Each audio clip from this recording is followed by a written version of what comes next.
बघा इथं फंक्शन काय दिलेलं आहे आपल्याला, solution find dy by dx if y equals to sine ब्रॅकेटमध्ये दिलेले 2x + 1, म्हणजे कंपोजिट फंक्शनचा डेरिव्हेटिव्ह विचारलेला आहे. ठीक आहे, कंपोजिट फंक्शन काय दिलेलं आहे, y equals to sine of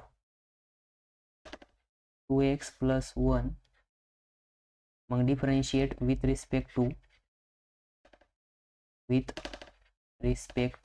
to x. ठीक आहे, मग इथे येणार आहे dy by dx is equals to dy by dx of sine of 2x + 1. ठीक आहे, मग आता 2x + 1 हे काय फंक्शन दिलेलं आहे, काय दिलेलं आहे, फंक्शन दिलेलं आहे साईनमध्ये.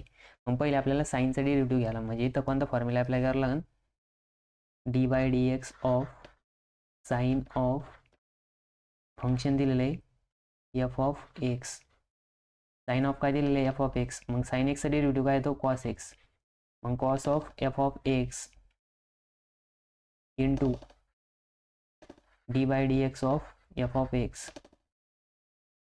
ठीक आहे, या फॉर्म्युल्यानुसार याचं एक्सपान्शन करावं लागतं.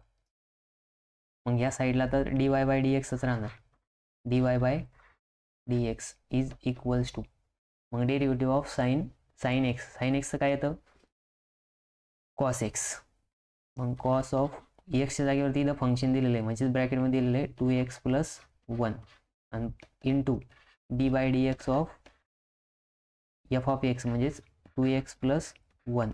ठीक आहे, मग इथं हा cos ऑफ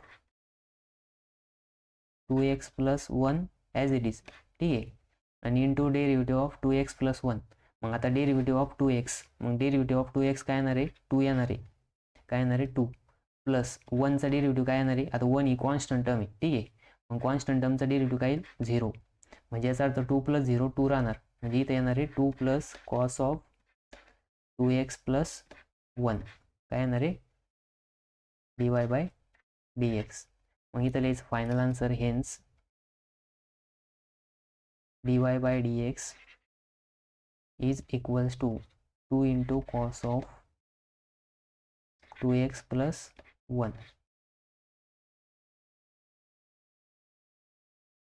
ठीक आहे, हे काय आलं फायनल आन्सर आलं.